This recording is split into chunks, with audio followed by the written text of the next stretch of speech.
Você viu que aquele mapa da Europa ali? Todo mundo já tava dentro da Alemanha, né? Tava assim, se atirasse uma pedra, alcançava a cabeça do Hitler. No Japão, eram milhares e 10 mil quilômetros de distância do Japão, no mínimo, talvez, né? E aí fora as Marianas ali, que é cerca de 4 mil quilômetros, o ponto mais próximo. Perdendo território, mas gradualmente. O que vai acontecer nessa imensa área aí que você está vendo? Nessa imensa área. São 2 comandos norte-americanos. Existe um comando aqui no sul, né? Do general Douglas MacArthur, que inclusive foi interpretado pelo Tommy Lee Jones naquele filme Imperador. Acho que eu não vi. Não viu? Acho que não. Tommy Lee Jones de óculos Ray-Ban, cara. Aviator. Você tenta achar pra gente? Aí, o General MacArthur, cara, é um sujeito que até hoje ele é considerado talvez o militar mais soberbo da história norte-americana, né? Ele é chamado de César norte-americano ou Imperador norte-americano, uma coisa assim. Se dizia que o MacArthur não tinha um estado-maior, ele tinha uma corte. E ele era o comandante militar das Filipinas, né? Ali até o dia em que os japoneses invadiram as Filipinas no começo de 42. Em abril de 42, ficou claro que os japoneses iriam dominar as Filipinas inteiras. Você tá vendo que as Filipinas aí tem escrito um US embaixo? US, porque era colônia norte-americana na época. Aí ele foi evacuado para a Austrália, que tá bem aqui embaixo. Mas ele deixou o pessoal dele lá para ser prisioneiro. Isso é muito questionado na biografia dele, né, até hoje. Porque muitos desses líderes eles eram reticentes a abandonar as tropas, né, e tal. E o MacArthur não teve o menor pudor, olha aí, não teve o menor pudor. Esse é o MacArthur, né? E aí o Tommy Lee Jones interpretou ele no filme Imperador. Olha esse cachimbo. É um cachimbo de milho. É um milho. Ah, é? É um milho, E aí ele já tá no Japão, ele já tá com as 5 estrelas dele, o uniforme de gabardine. E no começo da ocupação, né, no final da guerra. Mas o MacArthur, ele teve essa reunião de alto comando, ele disse o seguinte: eu preciso recuperar as Filipinas. Por que mesmo? Olha lá, olha o Tommy Lee Jones aí, ó. Olha só. Aí esse filme, se eu não me engano, tem aquele cara do Lost, que fazia o protagonista do Lost. Sei, o Jack. O Jack. O nome do ator não vou lembrar nem a pau. Depois vê aí. O cara sumiu. Mas ele tá nesse filme também. Então, era pra ele ter estourado depois do Lost, ele não emplacou, não. Não emplacou nada, né? Então, aí eles acabaram adotando uma estratégia dupla, cara. Os americanos no Japão acabaram adotando uma estratégia dupla. O MacArthur, no sul do Pacífico, tinha o objetivo dele, que ele conseguiu empurrar, que era recuperar as Filipinas, porque as Filipinas eram uma colônia americana e tinha gente lá, tinha civis americanos prisioneiros dos japoneses. E ele tinha dito pessoalmente, ao sair das Filipinas, ele cravou a jura, eu voltarei, né? A promessa, eu voltarei. Igualzinho o Schwarzenegger, né? Igualzinho o Schwarzenegger, I'll be back. Ele foi o primeiro I'll be back. Então,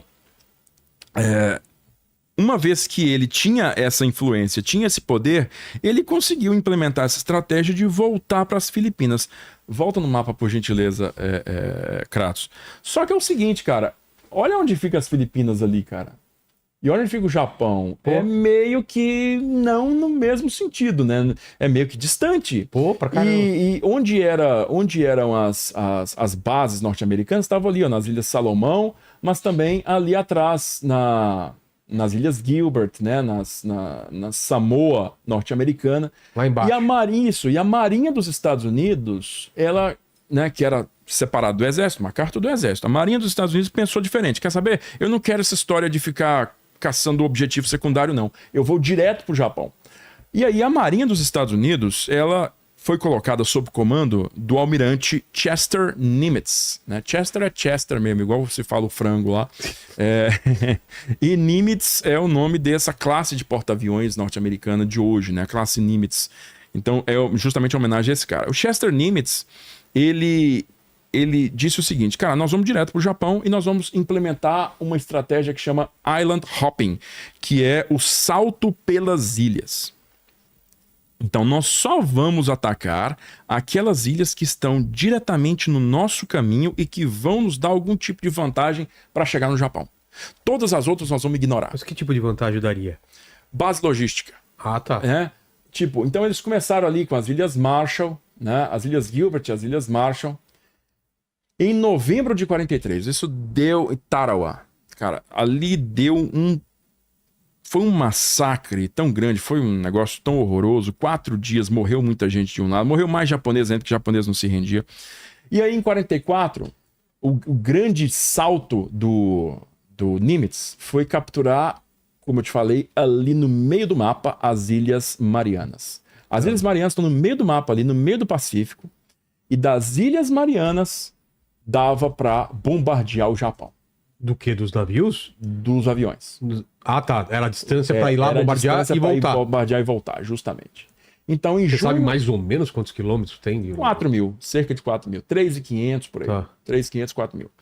Então, nessas ilhas está escrito Guam ali embaixo, ó. Guam, que era uma colônia norte-americana, e as de cima, que é Saipan e Tinian, foram capturadas em junho e julho de 44. E foi o primeiro gosto que os americanos tiveram, um gosto muito amargo, da guerra com civis japoneses, sabe? Porque... Foi a primeira? Primeiro gosto que eles tiveram com civis japoneses. Por quê? Porque em Saipan existiam colônias de moradores civis japoneses. E esses caras passaram pela lavagem cerebral que dizia que os americanos eram, sei lá, canibais, que iriam torturar, iriam esquartejar, iriam cometer todo tipo de crimes possíveis, atrocidades possíveis. E esse pessoal, cara, se suicidou em massa. Com medo Com medo do tratamento que receberiam dos americanos. Tem diversas filmagens de Saipan de gente pulando de penhasco, sabe? O restante da guerra, né? O que seria realmente o decurso para se chegar até o Japão. E o que vai acontecer a partir da tomada das Marianas é a construção das maiores bases aéreas do mundo, as maiores pistas de pouso do mundo. Coloca naquela foto do B-29 Tinian que eu te falei, por favor, Tratos. Mas era um esforço só americano ou tinha ajuda de... Cara, muito pouca ajuda de britânicos nessa época, porque o exército britânico estava pequeno e estava todo comprometido em guerra na Europa contra os alemães. E a marinha de guerra britânica, que era muito grande, ela estava também presa na Europa por conta da ainda existência de um navio capital alemão, um navio de grande porte, um couraçado, chamado Tirpitz. Tá? Chamado Tirpitz. Esse Tirpitz, ele desde 1941, ele ficava ali, ó, enfurnado naquele litoral da Noruega, que é um litoral de fiordes, né? Litoral recortado. Aí os caras botavam ele em um fiord, botavam no outro, e os britânicos tentavam achar e bombardear, os caras trocavam o navio de lugar, até que ali no segundo semestre de 44, finalmente eles localizaram o navio e atacaram o navio com umas mega bombas chamadas Tallboy, né? Ou Grand Slam, tem gente que fala Grand Slam também. E essas bombas, elas afundaram esse navio. Afundaram esse navio lá. Esse navio está afundado a poucos metros de profundidade na Noruega. Dá para ser visitado, se você mergulha, né, profissionalmente, por exemplo, você pode visitar o navio. E tem gente que vai lá e acha, tipo, colher, sabe? Acha prato, garfo, diversas relíquias o cara tira de lá, né? Mas uma vez que o Tirpitz foi afundado no segundo semestre de 44, aí finalmente a Marinha de Guerra Britânica ela pôde partir para o Pacífico. Aí foi fundada a Esquadra Britânica do Pacífico, né? British Pacific Fleet. Ela foi enviada para o Pacífico. Um dos navios da British Pacific Fleet era um destroyer, né? Um navio de porte menor, né? Comparado aos porta-aviões couraçados, um porte menor, no qual servia o Philip Mountbatten, futuro príncipe Philip, né, marido da rainha Elizabeth II. Ele servia num desses navios. Então ele serviu no Pacífico lá com a British Pacific Fleet. Então, no segundo semestre de 44, mas assim, no finalzinho do ano mesmo, eu tô falando de novembro, dezembro, começaram os primeiros ataques desses aviões aí, ó. Esses aviões aí realizaram os primeiros ataques contra o Japão. Esses aí são os B-29. Boeing B-29 Super Fortaleza, Super Fortress. Esses aviões aí, esse avião é o projeto mais caro da Segunda Guerra Mundial. Você fala, um avião? É o projeto mais caro. O que ele tem de caro? Ele era todo inovador, cara. Não tinha nada nesse avião aí que era regulamentar, assim, da época, sabe? Ele é um conjunto de inovação muito grande. Você tem que imaginar assim, vamos pegar tudo de tecnologia não provada, experimental, não testada, e vamos jogar tudo no mesmo avião. Vambora, vamos. Aí... O que pode dar errado? O que pode dar? Muita coisa deu errado. Sério? Cara, o primeiro protótipo disso aí, foi o segundo, cara. Estatelou no chão lá em Seattle. Pum, matou gente no chão. Toda a tripulação morreu. Pô. Acertou uma fábrica lá. Cara, esses pilotos de teste são os heróis. Os caras são heróis, hein, cara? Os caras sabem que tem grande chance de morrer. Tem. Nesse avião aí, com certeza, tinha uma grande chance de morrer. E aí, aconteceu um caso bem insólito, né? O cara que ficou designado para chefiar o treinamento de tripulações desse avião aí foi um major, na época, chamado Paul Warfield Tibbets. Esse cara tinha liderado as primeiras missões de bombardeio norte-americanas que chegaram à Europa, né? Então era um cara muito experiente também, um dos pilotos de bombardeio mais experientes da Força Aérea do Exército dos Estados Unidos. E esse cara foi colocado na chefia do treinamento de pilotos norte-americanos, tripulações inteiras, não só os pilotos, da tripulação inteira para voar esse avião aí. Pô, investimos tanto, o avião agora tá pronto, precisamos de voar o avião, né? Precisamos, então vai ter que voar. O que vai acontecer, então? Vai acontecer uma espécie de motim das tripulações. Ué? Vai acontecer uma espécie de motim das tripulações. Os caras vão falar, esse avião é uma caixa, é um ataúde, esse avião é um caixão voador, eu não vou botar meu pé nesse avião, esse avião vai me matar. Então... Qual que foi a missão para se construir isso? O que queriam com esse avião? Voasse mais alto? Justo, voar mais alto. Ir mais longe, por mais tempo. Ir mais longe por mais tempo, levando uma carga de bombas muito maior. É isso. Era peso, aguentar mais peso. Aguentar mais peso, alto. Ir mais alto para escapar da artilharia antiaérea, dos caças inimigos e levar uma carga de bombas muito grande. Tá. Basicamente, cara, trocando em miúdos, um avião para alcançar o Japão. Tá. Né? Olha lá. Então, olha aí, olha o Tibbets aí. Você tá vendo que esse é o Enola Gay, né? Esse aí é o avião que jogou a bomba atômica em Hiroshima e o Paul Tibbets era o piloto do avião na missão. Mas antes disso, ele tinha sido o chefe de treinamento das tripulações de B-29, ali ainda no começo de 1944. E ele estava enfrentando uma resistência muito grande. O Paul Tibbets, cara, foi um dos caras que fez muitas melhorias nesse avião, nos primeiros protótipos. Ele começou a fazer anotações, melhora isso, muda isso, ajusta isso, e os engenheiros da Boeing iam lá e modificavam nas próximas iterações. Então, ele tinha conseguido avançar bastante no quesito segurança do avião. Mas as tripulações resistiam. O que o Tibbets fez? O Tibbets, ele decidiu capacitar 2 mulheres para pilotar o avião. Ué? É. Não era comum na época? Não para esse avião. Não para esse avião. Para outros era. Para outros existia esse programa.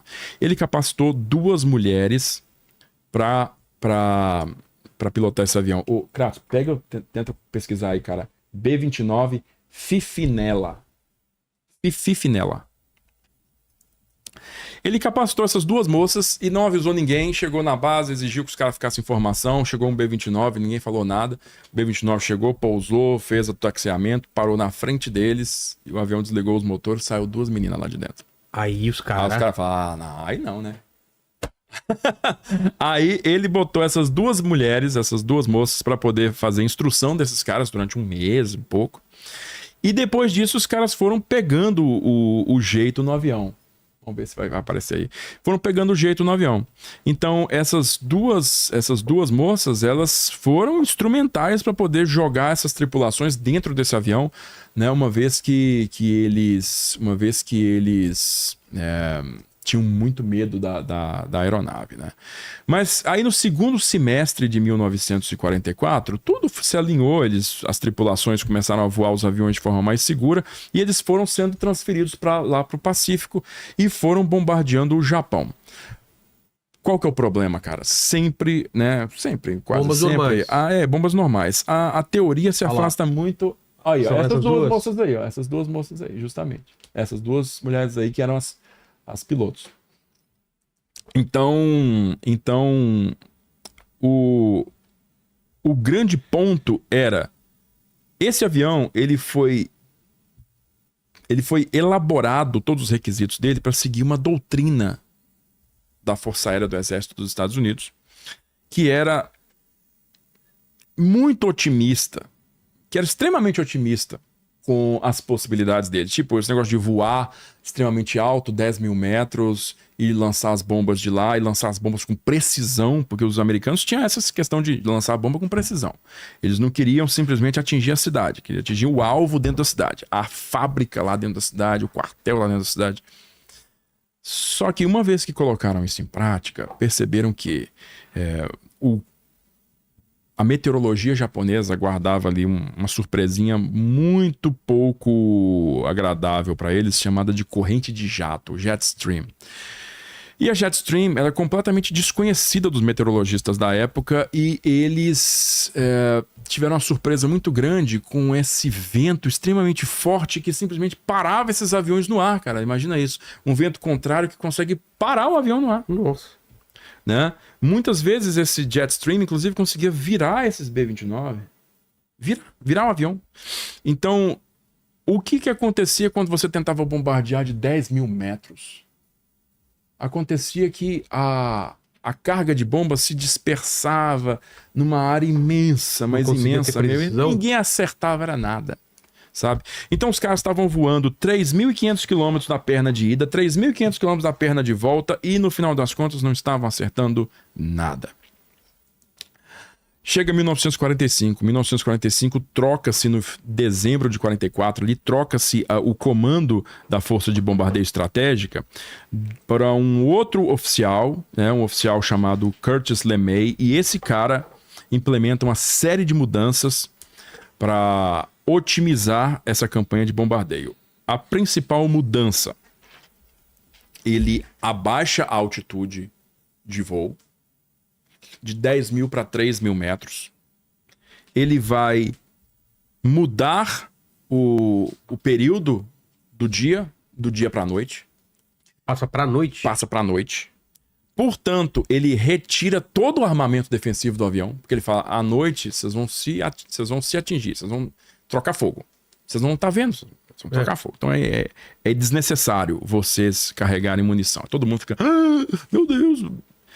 Estamos indefesos. Estamos indefesos e mais. Vocês vão agora trocar a munição de alto explosivo, que é a munição que era usava na Europa, né, para poder explodir cidade europeia, cidade alemã, cidade de alvenaria. Só que cidade japonesa era cidade de madeira, majoritariamente de madeira. Ele troca por munição incendiária. Essa munição incendiária é uma munição que usa um componente, um composto chamado napalm. Que é o mesmo que usaram depois no Vietnã, né? Pra o napalm, esfoliar... Não, aí é outra coisa. Aí é o agente laranja. Agente laranja. Errei a cor. O napalm é gasolina gelatinosa. Putz, que queima na pele. Queima e fica queimando durante, E para você apagar aquele incêndio é extremamente complicado. Então, eles desenvolvem bombas que são clusters, né? São essencialmente casulos de bombas. Então, você vai ter casulos assim, individuais. Mais pra cá na câmera. Ah, tá, desculpa. Aí. Aqui, Você vai ter casulos. Um pouquinho. Onde? Aí. Aqui? Você vai ter casulos dentro das bombas e esses casulos vão estar encapsulando uma espécie de vidrinho mesmo, de receptáculo que vai ter essa gasolina gelatinosa, né? Sei. Então, quando a bomba vai ser lançada do B-29, ela vai atingir uma certa altura, tem um emissor de rádio aqui, que vai mandando ondas pro chão e ele vai medindo a altitude. mede. Quando chega na altitude, ela abre. Ela abre, esse casulinho aqui, ó, vai cair e vai se espalhar, né? Claro, vai se espalhar. Claro. E aí, esse casulinho vai fazer o quê? Ele vai cair em cima de um telhado, vai cair em cima do telhado, essencialmente. E aquilo, a gasolina vai ser incendiada, né? Tem uma espoletinha, vai ser incendiada. E aquilo vai começar a escorrer, cara. Os incêndios criados em Tóquio na noite de 9 para 10 de março de 1945 foram os mais quentes da história. Mas caía só num ponto? Como que espalhava o incêndio? Ah, pô, cada bomba daquelas era um casulo de dezenas, eu não sei quantas agora. Dezenas. Mas elas se separavam assim? É porque tá em altitude, né? Tá em altitude. Vamos dizer, elas se quebram a 500 metros, elas se então abrem. tem um raio... Pá! E vai aquele raio, Ah, tá. aquele raio de ação de uma única bomba, que eram cerca de 40 bombas por avião. O raio de ação de uma única bomba com aquele tanto de casulinho cai em cima dessa casa, cai em cima daquela casa, cai em cima da outra. E aí vai queimando, você entendeu? Que aquilo não tem como apagar. É. E aí eles queimaram uma área equivalente naquela noite a 160% da área originalmente planejada para ser destruída. Cara. Então foi realmente uma... Você lembra da foto do bombardeio de Tóquio? Coloca ela E aí. teve artilharia antiaérea ou não? Cara, tinha, mas é muito pouco. É. É assim, o Japão não tinha a potencialidade técnica alemã para realmente acertar esses alvos com grande frequência. Os acertos que eles faziam eram acertos ocasionais. Então, se esperava até um máximo de perdas de 30%. A missão saiu com um máximo de perdas esperadas de 30%. E como foi? Perderam 3%, um negócio assim, cara. Foi muito pouco. Perdeu muito pouco, a história é essa. Perdeu muito pouco, porque... Olha lá, essa foto? Essa foto, isso aí é Tóquio... O que é essa coisa branca? É a fumaça? Fogo. Não, aqui é chamas, né? Você tem fumaça. Fumaça, é claro que isso aí é foto de dia, né? Ah, tá. É posterior ao ataque, Claro. você vê que já não tá tudo mais em chamas, incandescente, tem muita coisa preta, inclusive, que já virou cinza, né? Mas é uma foto de reconhecimento feita durante o dia, posterior ao ataque em Tóquio. Então, a área destruída foi imensa e a área destruída resultou na morte estimada de, no mínimo, 100 mil pessoas. Cara. 100 mil pessoas. Já vamos jogar em comparação os bombardeios atômicos? Hiroshima matou no ato 70 mil. Nagasaki matou no ato 40 mil. E essa de fogo, 100 mil. 100 mil. Então, a fase inicial, que é a fase experimental de bombardeio incendiário, ela se estende por 10 dias depois disso aí. É de 9 a 19 O que acontece na sequência desse bombardeio? O que o Japão faz? Zero de resposta. Eles não têm nenhuma reação, assim, porque... É claro que é um choque para eles, mas a destruição de uma cidade não vai modificar o planejamento estratégico deles, que é de tirar o país de forma honrosa da guerra. Não vamos desistir por conta que uma cidade foi destruída, né? Então, os americanos, eles vão atacar Kobe, vão atacar Osaka, vão atacar outras 2 cidades, cara, também. São 5 ações na primeira fase de bombardeio incendiário. É uma fase de testes, né? Para apurar se realmente está dando certo ou não. E deu muito mais certo do que eles esperavam. Resultado disso é o seguinte: os norte-americanos, eles vão essencialmente queimar 67 cidades japonesas. 67? 67. E mesmo assim não se renderam? Não se renderam. Desde março de 45. Vão essencialmente queimar 67 cidades. Então, essas 67 cidades eram cidades que tinham, todas elas, algum tipo de indústria armamentista ou faziam parte da infraestrutura do exército ou da marinha. É importante a gente ressaltar que esse negócio de alvo civil não era uma realidade para a Segunda Guerra Mundial. Alvo civil. Por quê? Porque ingleses jogaram bombas em cidades alemães, alemães jogaram bombas em cidades inglesas, alemães jogaram bombas em cidades russas, russos jogaram bombas em cidades alemãs. Então estava muito normalizado atacar civil, atacar área civil. O que foi Dresden? Dresden era uma cidade que tinha uma imensa população civil refugiada que foi destruída essencialmente por bombas. E tentar jogar esse parâmetro moral só pro Japão, cara, nessa época, é um tanto descolado da realidade.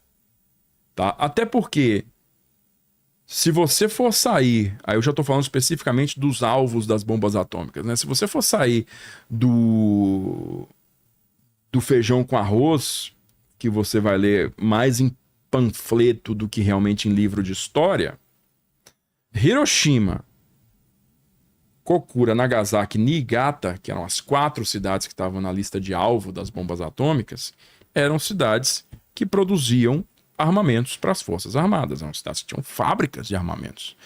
No caso de Nagasaki, ela tinha um grande estaleiro, um grande porto de movimentação de tropa. Ao lado de Hiroshima, existia a base naval de Kuri, um dos principais estaleiros da Marinha de Guerra Imperial Japonesa. Em Hiroshima estava o QG do 2º Exército de Área. Os japoneses tinham essa nomenclatura, Exército de Área. Quer dizer que era o exército que era responsável pela defesa do ocidente japonês, né? da parte ocidental oeste japonesa. Ficava em Hiroshima. O QG, o quartel-general, o comandante do 2º Exército de Área, Marechal Shunroku Hata, estava em Hiroshima. Tanto que ele é um sobrevivente do ataque. Esse cara é o sobrevivente do ataque. E nada mais, nada menos do que esse cara era o responsável por toda a defesa do Japão Ocidental, incluindo a ilha de Kyushu e a ilha de Honshu, as 2 ilhas que estavam programadas para serem invadidas pelos americanos.